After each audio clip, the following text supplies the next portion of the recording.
Então, esse é o nosso grupo. Eu e o Gugu, eu sou o Carlos. Eu sou o Gustavo.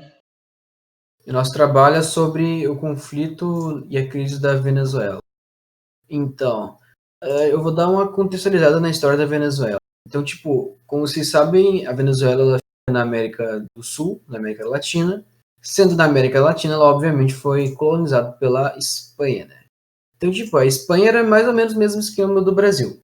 Eles chegavam aqui, tiravam toda a matéria-prima e levavam para interessavam as pedras preciosas, as riquezas, as especiarias. Tudo que tinha de recurso natural bom aqui, e que era muito rico, os caras levavam para lá. Mas aí, foi assim por muito tempo, sem poder fazer nada. Sem os venezuelanos poderem combater. Só que aí chegou um dia que o Napoleão ele invade a Espanha e Portugal, e nisso, os crioulos, que eram um grupo da elite, eram os burgueses da Venezuela, eles viram uma oportunidade de começar a independência.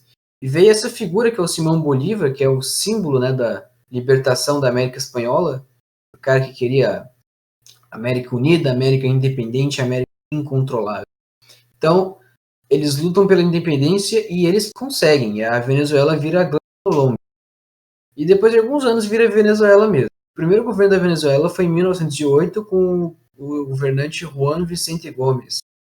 E a Venezuela ela tinha uma dívida externa muito grande, porque quando ela foi se tornando independente, ela emprestou dinheiro de fora para pagar as dívidas. Isso meio que deixou a Venezuela meio que uma crise. Mas em 1910, 2 anos depois, eles descobriram uma coisa que ia mudar tudo: o petróleo. O petróleo fez basicamente com que a Venezuela enriquecesse muito e acabasse com esse negócio de crise.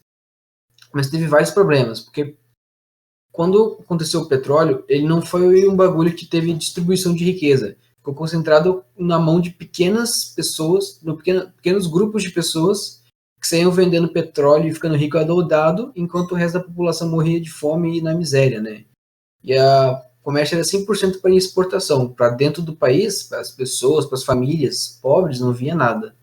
Em 1958, esse negócio de ditadura aí da Venezuela acaba, eles viram uma democracia.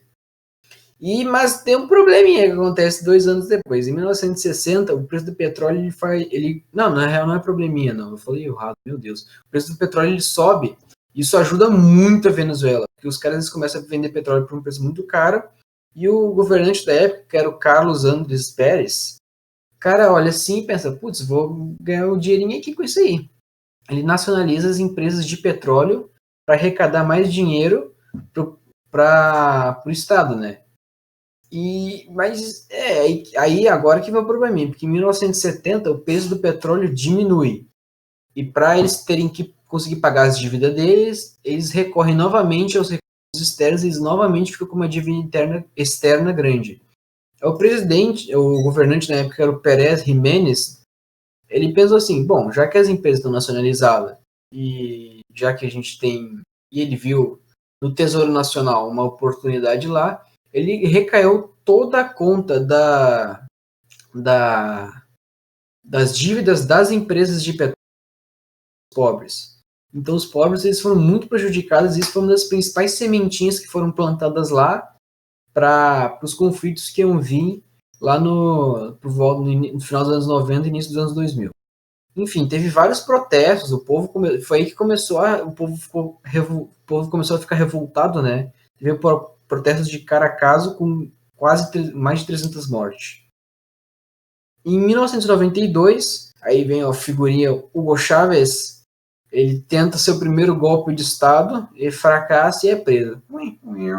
Mas, nos anos 90, o bagulho estava complicado lá. Por quê?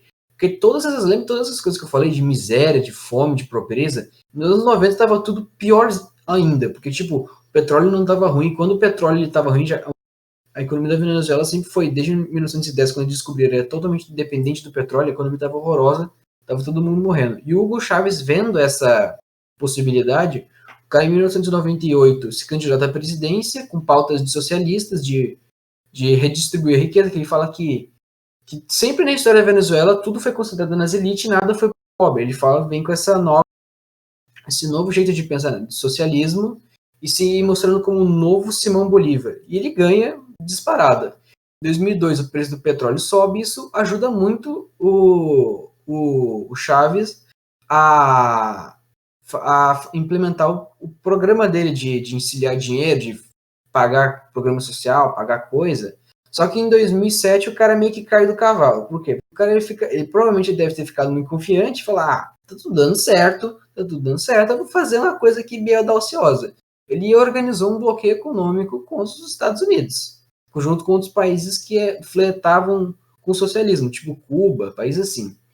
Mas deu muito errado, porque os Estados Unidos falou: opa, meu filho, aqui não. Aí ele bloqueou de volta e ficou nessa guerra econômica entre esses países que fletavam com o socialismo e os Estados Unidos e os aliados dos Estados Unidos, enfim.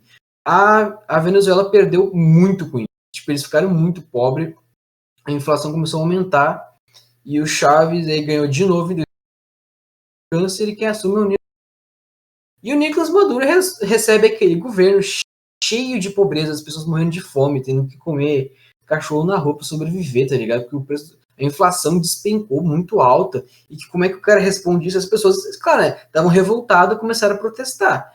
Aí o que o cara começou a fazer? Tocou a polícia pra cima de todo mundo, aí começou a repressão do governo e tudo mais. E tá nessa disputa, né? Que o pessoal que apoia o Nicolás Maduro diz que eles são golpistas, que querem intervir, né? Os Estados Unidos que quer ter controle sobre a Venezuela, e os pessoal lá que está contra o Nicolás Maduro diz que o Nicolás Maduro é um ditador malvado, que ele tem que cair, não sei o que, e tá esse conflito aí. E é isso aí. Esse é o contexto. Tá bom. Agora eu vou falar sobre a crise na Venezuela, a crise interna. A crise na Venezuela é uma crise socioeconômica e política. Ela começou em 2010, no governo de Hugo Chávez, e ela continuou até o período de Nicolás Maduro. Ela é marcada por uma hiperinflação, aumento da fome, taxas de doença, crimes e mortalidade, resultando em imigração maciça do país.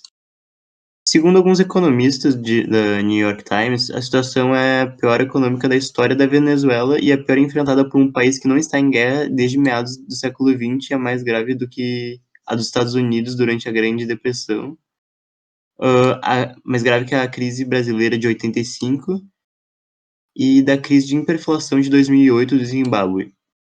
Também tem outros escritores americanos que comparam o aspecto da crise com o desemprego e contração do PIB à Bósnia-Herzegovina, né, após a Guerra da Bósnia.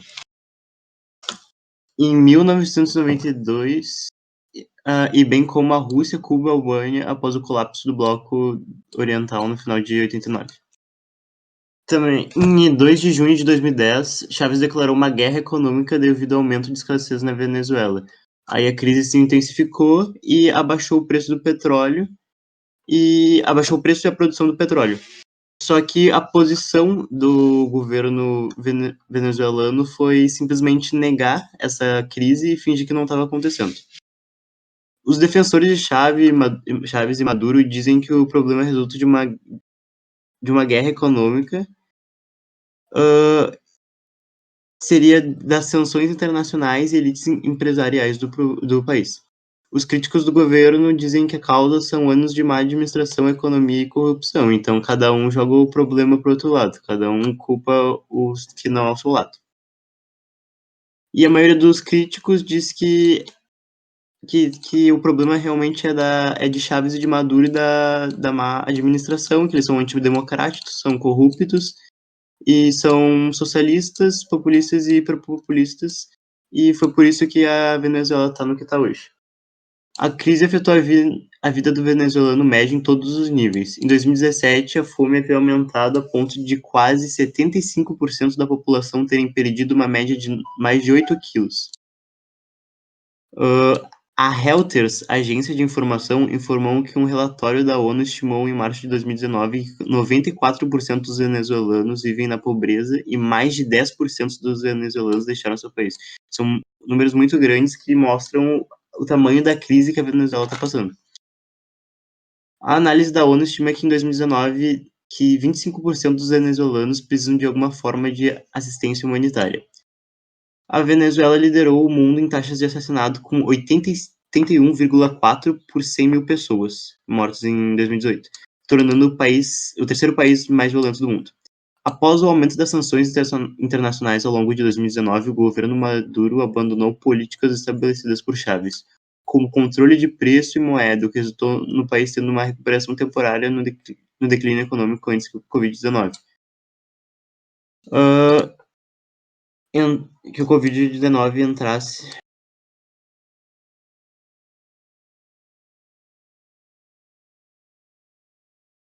Fudeu, Carlinhos. Por quê? Mas me perdi todo, fudi um bagulho. Tá, eu só vou cortar. Tá, deixa eu ver onde eu tava.